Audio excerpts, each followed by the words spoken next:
जय श्री कृष्ण। राधे राधे। श्री कृष्ण ने राधा से क्यों किया था ये वादा? धार्मिक कथा के अनुसार जब श्री कृष्ण वृंदावन छोड़ के जा रहे थे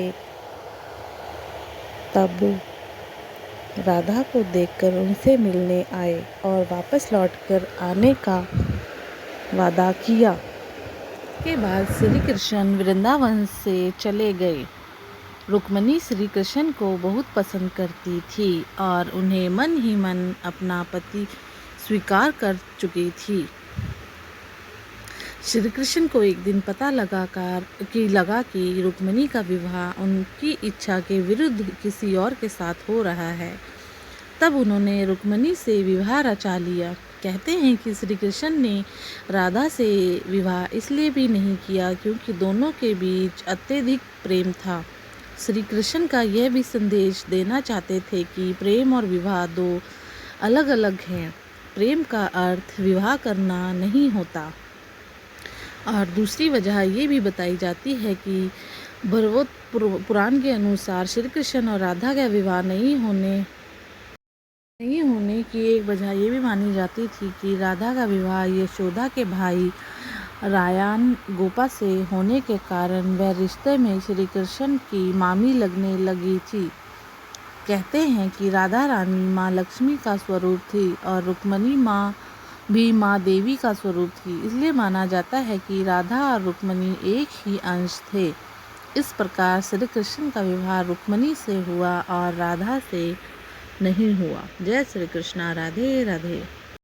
माना जाता है कि राधा कृष्ण का प्रेम राधा से इस दुनिया में मीरा कृष्ण को राधा से ज़्यादा प्रेम करती थी, क्योंकि राधा कृष्ण आपने ये भजन तो सुना ही होगा। पाने की इच्छा नहीं रखते थे, सिवाय इस प्रेम कुछ भी नहीं था। ना कोई अपेक्षा थी, ना कोई इच्छा और ना कोई बंधन, ना कोई शिकवा शिकायत। परंतु आजकल का प्रेम ऐसा नहीं है। आजकल का प्रेम तो एक मतलब ही हो गया है। क्या दोनों की चाह में बोलो, एक प्रेम दीवानी, एक दरस दीवानी, एक प्रेम दीवानी, एक दरस दीवानी। बस यही एक सार है। राधा कृष्ण के साथ खेली बड़ी हुई, कान्हा के नटखट पलों को संग जिया। वहीं मीरा सिर्फ अपने कन्हैया को अपने सपनों में देखती हुई पली बढ़ी हुई। कान्हा उनके पास ना होते हुए भी हर पल उनके संग और उनके पास हुआ करते थे।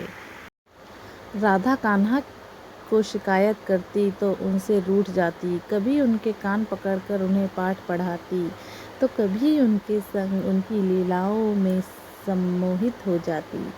मीरा कान्हा को बस अपने आसपास होने का अनुभव में जीती। ना तो उसे कान्हा से कोई शिकायत थी, ना ही कोई रूठना मनाना। वो बस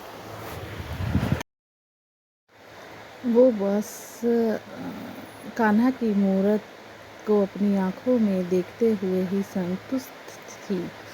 राधा पर बना है कान्हा रे तू राधा बन जा, भूल पुरुष का मान, तब होगा तुझको राधा की पीड़ा का हनुमान।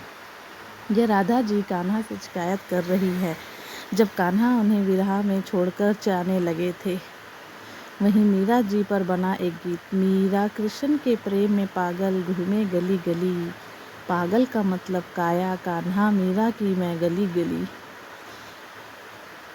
यही वर्णन किया गया है कि मीरा कृष्ण के प्रेम में पागल है, लेकिन उन्हें उनकी काया से कोई मतलब नहीं। वह तो अपने स्व को कृष्ण में देखती हैं। मीरा कृष्ण को ना तो राधा से, ना ही यशोदा माँ से ज़्यादा प्रेम करती, ना ही उनके प्रेम का कोई प्रमाण चाहिए था। एक ऐसी भक्ति जो ईश्वर उसे भक्त से करवाना चाहता है, लेकिन हम ना तो ईश्वर की उस लीला को समझ पाए, ना ही उस भक्तन की भक्ति को। कृष्ण को तो हर कोई प्रेम करता है और करता रहेगा। सवाल तो ये है कि क्या हम मीरा जैसी भक्ति कर सकते हैं? नहीं, मैं इस लायक तो नहीं कि इनके प्रेम और भक्ति की तुलना कर सकूं, लेकिन जितना मीरा को पढ़ने लगी हूँ उतना कान्हा को अपने और नज़दीक महसूस करने लगी हूँ।